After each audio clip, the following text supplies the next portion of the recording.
topic of discussion today is overpopulation of the world. Right now it's not too big of a deal in the United States, I wouldn't say, but across the world it's becoming a problem. Many of you think it's not a problem, but I'm going to tell you a couple things that might switch your opinion on that. I feel I have credibility in this issue because I'm an urban planning major and sustainability. Urban planning is dealing with a lot of people, making the city as smooth as possible work, and with more people in the city, it's very hard to accommodate for all those people, and bringing in resources, roadways, homes, and making it all affordable. Many people don't know about overpopulation and how it's affecting you and the rest of the world too. It affects you by you having to pay more money over time. Things get more expensive because there's more people in the world, and it costs more to bring resources out of the ground and to refine things so that everybody can use it, so that you can provide for people that can't provide for themselves. The problem here is population growth. Since the beginning of humankind in 1800, according to National Geographic, up to 1800 there was only 1 billion people in the world. Since that time, 213 years later, there's now 7 billion people in the world. So it took however many hundreds of thousands of years to get to 1 billion, and now we're already at 7 billion 200 years later. That's just a huge growth rate that is going to keep growing exponentially as more people are born in the world. Some harms of this: more poverty, lack of resources, pollution. As more people are born, more cars are made, more things are cut down like trees, more plastics are made, more pollution, less recycling or more recycling depending on the way it goes. And eventually fossil fuels are going to run out, and there's nothing in sight right now. There's no natural resource right now that won't run out. So there has to be something going on. We have to keep a sustainable population to where the earth can recuperate and sustain a population.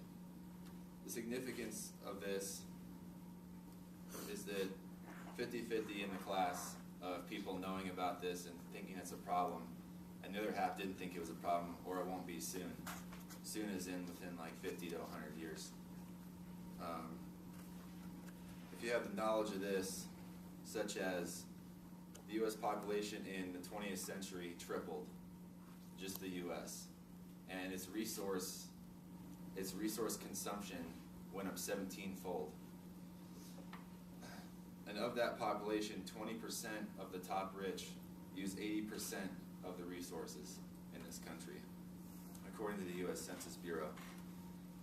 The cost of all this is more poverty, more resources being used, more inequality. As the middle class shrinks, the poor class grows every day around the world. Places like India, China, there's just poverty everywhere. It's not as big of a problem in the United States, but at this current rate, one day it could be, and why not prevent it while you can?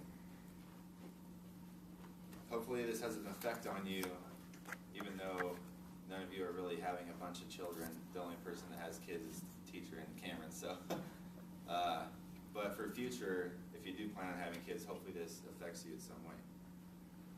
Obviously, the cause of the overpopulation is having kids, unprotected sex, and illegitimate pregnancies. Illegitimate pregnancies and unwanted pregnancies make up 1/3 of the world's babies every year, and that was a National Geographic stat as well. Should there be any legislation on this as far as limiting parents to having so many children? I don't think so. Even if there was legislation, you would still see people running around with 7 kids in their house when they really don't need to. Negligence is a huge one. We all know it's happening. There's 7 billion people in the world, but we can start helping fix it right now. There's a species survival skill that every species has. They want to create more so that they're the top of the food chain and they can survive if there's a problem. And there's more, power in numbers.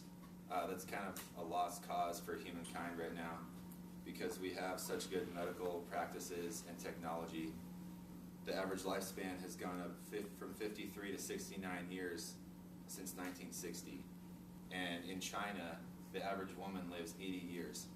So there's really no reason to have 12 children like a ferret does or whatever. So to have species survival, there's no reason for that.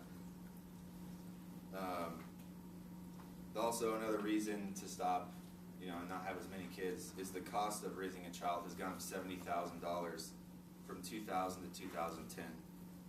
That's from CNN Money Marketing. That's pretty expensive, and every time you have more kids, that goes up exponentially per year as well. The cost gets greater as resources become more expensive. So after learning all this, hopefully you know how to do your part. Pretty much having 8 to 9 children is not a needed thing, and I don't see why it is. I just wanted to spread that word out there. Planning parenting better. Can you have a kid? Should you have 7 kids? Do you need that many children? That's just something that can be done. The cost is less, and also world equity is a problem. The more people in the world, and if we all want to attain world equity and be more equal, it's not going to be possible to live these lavish lives if there's 7 billion of us or 10 billion in 20 years. We're all going to have to cut down if we want to live rich and be sustainable. And if we want to have a giant population, we're all going to have to be living pretty slim, unless you're that top 20%. So hopefully you've retained some of this information and I've persuaded you in some way. Thank you.